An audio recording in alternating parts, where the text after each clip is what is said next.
Oedipus Rex! Alright, I'm going to call this video a content patch. It has to do with my review and analysis of Starship Troopers. But this point has more to do with the book than the movie. So I wanted to do something separate with it, and I think it's something really important to talk about. Something that was actually disturbing to me when I read the book.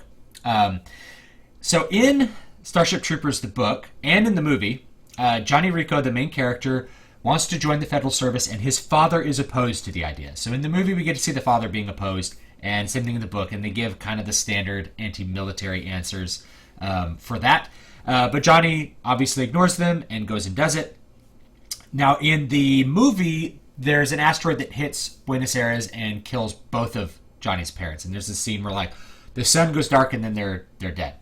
But in the book, it just kills Johnny's mother. And later on in the book, after Johnny has gone and been an NCO and then gone to officers candidate school and become like an officer, he encounters his father, who has joined or enlisted in the service. And the book concludes with Johnny Rico as a lieutenant, and his NCO is his father. His father is reporting to him, which is this big inversion of the standard relationship. I found it very disturbing, but I understand why the author did it. The author did it to show that Johnny's actions and his attitude have become the superior position, and even his father has to submit to the correctness of what Johnny's feeling, doing, and all that sort of stuff. And like I said in the video, and this is articulated in the movie, a good citizen takes the safety of the planet as his personal responsibility. A very altruistic statement. And having his father be his NCO is an outward sign of the father abandoning this anti-military position and then coming to his son's position. And I opened this video crying Oedipus Rex because guess what? It's a very Oedipal theme. If you don't know what Oedipus Rex is a very classic Greek drama that you should just Google and go look up, where the character accidentally kills his father and marries his mother. And now, basically since Freud, we've had this idea of an Oedipus complex, that part of the progression of a boy to man, because the father is the primary male figure, the drive to overcome the father and become an adult is part of the Oedipus complex. And it doesn't necessarily involve attraction to one's mother. I think that's something we kind of paste on top of it because it's extra disturbing. But I find the Oedipus theme in the book Starship Troopers to be very disturbing because, my father's been dead for 6 years this week, and he was in the army. He was a military man.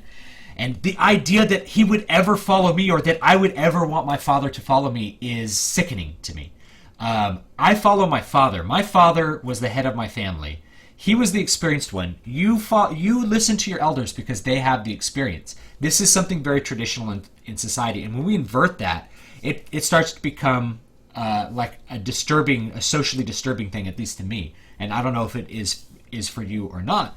But for me, it was disturbing because I have so much respect for my father and for my grandfather, my grandfather was in World War II and actually flew over Nagasaki. Oh, no, the Hiroshima and Nagasaki. He was an escort bomber when they dropped one of the bombs, which is really crazy to think about. But he has had so much life experience. Even if he doesn't view morality or doesn't view politics the same way as you respect that person's opinion and you don't contradict them because, damn it, they have the experience. They are the ones who have lived life, and you're the one who should be listening to them. So when we see this inversion, like your father now becomes subservient to you because you are in the morally superior position, it's actually really disturbing to me. I don't like it. And it's one of the things when I read the book that I actually felt like kind of gross about. I was like, wait. Why would you want your father to do that? It's kind of like a weird 12-year-old's fantasy. Like, my father will be my general and I'll be the king. It's like, no, my father's the king and I'm the general. And I'm only the king when he leaves the throne to me, when he passes away. That's the natural order of things. So that's a really interesting theme in the book. Besides all the other stuff with the military being the path towards citizenship, that you have to join the military in order to get all these other things, all these other privileges from the government. And in the movie, they even have this thing, they're all in the shower talking, and it's like, I want to have babies, and it's easier to get a license if you've served. It's like, okay. That was sort of Heinlein's vision. And Verhoeven's making fun of it in the movie, but if we just look at it in the book, it's a very symbolic thing that he has the father now serving the son, as a big sign that the son has not only grown but has become superior to the father. And I think even if you grow beyond your father's mentality, you have a different opinion than your father. Well, he never really serves you. He's your guide. So that inversion to me I thought was like really disturbing, and I thought I would just share that with you. That's my content patch for that. Thank you so much for watching, and have a great day.